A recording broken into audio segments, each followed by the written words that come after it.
ചികിത്സ വിഫലം. ന്യൂമോണിയ ബാധിച്ച് ചികിത്സയിലിരിക്കെയാണ് ഹോളിവുഡ് നടൻ വാൽ കിൽമർ അന്തരിച്ചത്. ബാറ്റ്മാൻ ഫോർ എവർ എന്ന ചിത്രത്തിൽ ബാറ്റ്മാനെ അവതരിപ്പിച്ച് ജനമനസ്സുകളിൽ ഇടം നേടിയ നടനാണ് വാൽ കിൽമർ. 2014 ക്യാൻസർ ബാധിച്ച് സിനിമാ ലോകത്ത് നിന്നും അകലം പാലിച്ചു. എന്നാൽ അസുഖം ഭേദമായി ശക്തമായി തിരിച്ചു വന്നു.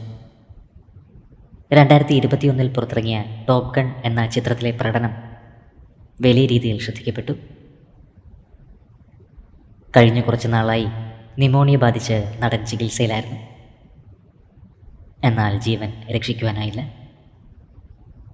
ഏപ്രിൽ 1 അന്ത്യം സംഭവിച്ചത്.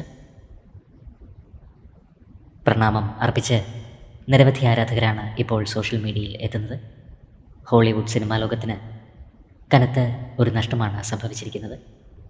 പ്രിയ നടൻ്റെ ആത്മാവിന് നിത്യശാന്തി ലഭിക്കട്ടെ എന്ന് നമുക്ക് പ്രാർത്ഥിക്കാം.